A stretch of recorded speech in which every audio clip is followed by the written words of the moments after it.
Kenapa syarat baru pemerintah untuk ekspor bahan tambang mentah berdampak buruk pada Vale Indonesia tapi baik pada aneka tambang? Analis senior Info Vesta Utama, Praska Putrantio sudah bersama kita. Praska, kita bahas dulu dampak negatifnya ke Vale Indonesia. Saham mereka terjun bebas sejak pemerintah umumkan syarat baru ekspor bahan tambang. Apa dampak negatif aturan ini ke perusahaan tambang seperti Vale Indonesia? Ya, jadi terkait dengan revisi Undang-Undang Minerba ya, di mana terjadi pelonggaran ini ya, rencana untuk melonggarkan ekspor mineral seperti itu. Memang dampak negatifnya adalah dikarenakan longgarnya, jadi istilah itu perluasan untuk ekspor untuk mineral mentah sehingga menambah supply di pasar komoditas dunia dan kondisi tersebut tentu saja menekan harga komoditas di pasar dunia dan itu akhirnya berdampak negatif tentunya bagi emiten pertambangan seperti itu. Tapi Praska, kalau kita lihat saham aneka tambang ini beda jauh dengan saham Vale Indonesia. Investor saham merespon sangat baik peraturan ini kepada saham aneka tambang. Apa beda dampaknya dari Vale Indonesia dan ke aneka tambang?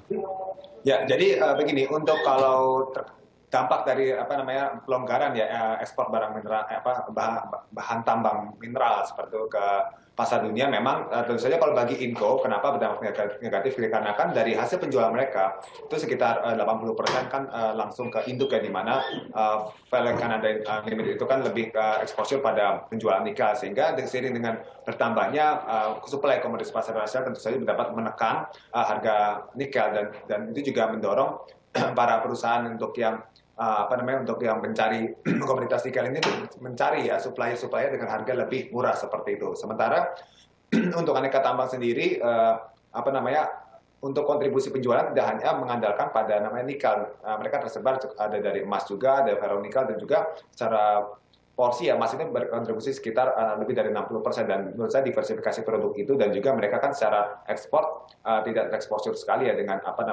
penurunan nikel. Nah itu yang saya rasa tidak terlalu berdampak pada kinerja Antam. Baik, jadi ada perbedaan komoditas andalan dari kedua perusahaan ini ya. Baik, terima kasih analisanya ya. Praska Putrantio, semoga bisa menjadi acuan dari para investor terutama yang bergerak di pasar komoditas.